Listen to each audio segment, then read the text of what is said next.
First, I want to just start by just thanking everybody that participated in mental health awareness for our student athletes. I thought that was awesome, from our players to Ball State and Coach New being a part of it as well, and then our support as well. I think that's a topic that's not discussed enough, and our guys are really, we embrace it here at Kent State in our athletic department and on our football program. So again, I appreciate everybody being a part of that. For the game, like I just told the team in there, disappointed but encouraged. Okay, I'm disappointed that we lost. Losing is never acceptable. This program's so past moral victories, but they fought till the end, and they really fought. And again, we got to learn how to close those games and connect and get right there. But really, really proud of our football team and their fight. And now we got to go back like anything, get obsessed with the process, find out what we did wrong, what we did right, and then build on it. But really encouraged by our football team. And again, sorry for the locker room. Congratulations to Ball State. But we didn't deserve to win. We didn't finish the game. But there's a lot of things to be encouraged about in that football game and that we got to build off of. So with that being said, I'll open up for questions.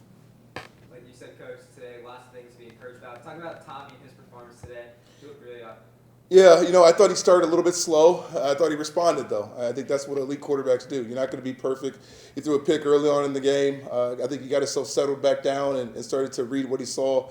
But it's definitely room for improvement. But I thought his leadership and his command is what kept us in the game today.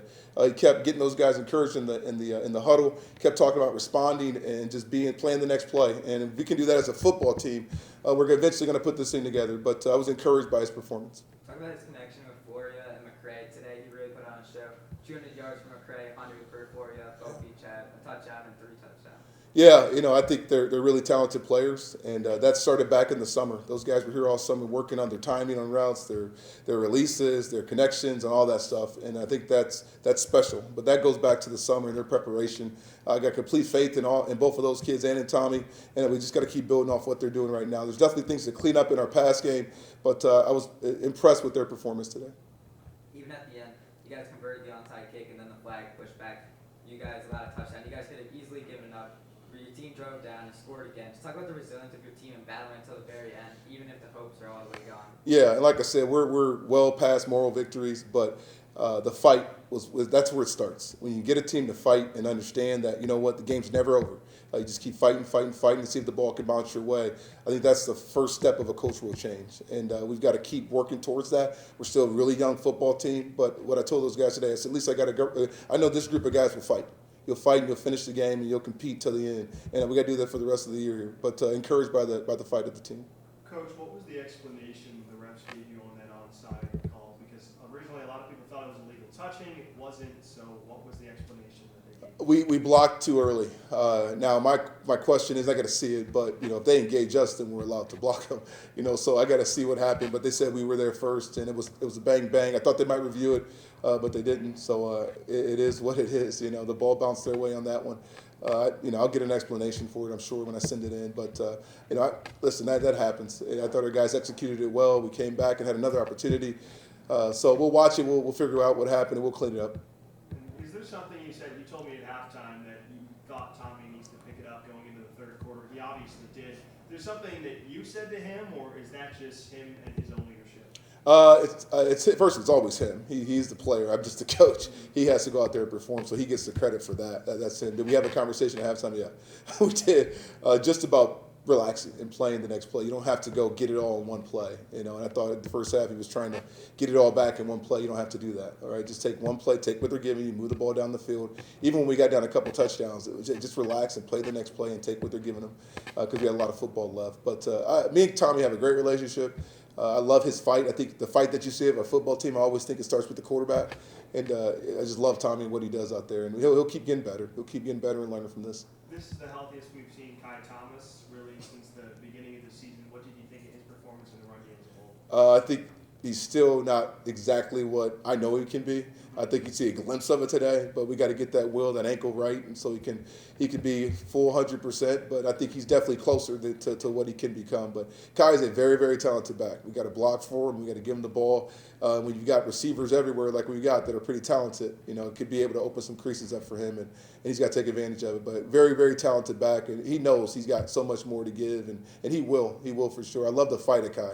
Kai is a perfectionist with his craft, the way he works, everything, and he could come to the sideline and tell you exactly what he saw and where the next call should be, and that's just the experience of him. But excited about Kai's growth, and I think he's still working on to get back to 100% Kai. Switching over to the defensive side, this was your first Yeah, I thought they came back the second half and did a solid job. You know, I thought we had too many first half empty drives on offense. You know, our defense was holding them. They got bad field position. I thought twice there where they were in a situation where, you know, they bent but didn't break, gave up 3 points, you know, and so forth. But, you know, we're playing so many new faces on defense. And I think defensive football is so much about togetherness and communication. And, you know, Caleb Johns didn't play today. Oliver Billa didn't play today. And, you know, you saw Nyland Brown, who I thought from a glimpse had an outstanding game in the second half there, and some other guys as well. I thought they did a solid job, you know, but our defense is still coming together. But, again, the second half, the fight. I love the fight of our defense the second half, getting off the field, getting the ball back to our offense. You know, it's a lot of stuff to build off of for sure. Coach, the team has yet to rush for 100 yards in a game. Can you just talk about the slow start you guys have had on the ground so far this season and how you guys are kind of improving? So Got to keep improving there. You know, I think the O-line's got to keep improving there. I think our backs got to keep breaking more tackles. I think as coaches, we got to put them in position to win games. And that's it. You know, I think we've kind of committed to the pass game quite a bit, you know, and there's some opportunities to run the ball a little bit more. But we also got to quit playing catch-up. You know, we've been playing catch-up a lot, which forces you to throw the ball a little bit. But there's definitely room for improvement in the run game for sure. And I think it always starts up front, and then it starts with the backs breaking tackles. And then, you know, always the coaches, we got to put them in great situations to create plays and explosive plays. Yeah. how much confidence do you have in the O-line and the running back to get more yards, more touchdowns on the ground? Yeah, I got tons of confidence in them. I do, and because I've seen them at their best. You know, I think right now we're not at our best up front at times. You know, so they got to keep improvement. We've seen a lot of different guys rolling there. We've had some injuries there as well. I think continuity is really important up front. I don't think we've had great continuity up there just because of the injuries that we've had. We moved some guys around today. You saw Dusty play right guard instead of left guard. Chris Farrell kind of moved in and out as well. So Cam Gold, who's our best O-lineman's out, been out for a couple weeks now. So a lot of kind of moving parts there a little bit. But the thing I love about our O-line is they kept fighting. They kept fighting and moving. And you know, you don't just get whatever 394 yards passing without the O-line protecting and giving you time. So they did what they did, and there's always room for improvement. But I'm proud of their fight. Anything else? All right, that's it, guys. Awesome. Thank you. Go Flashes, Ken Grip.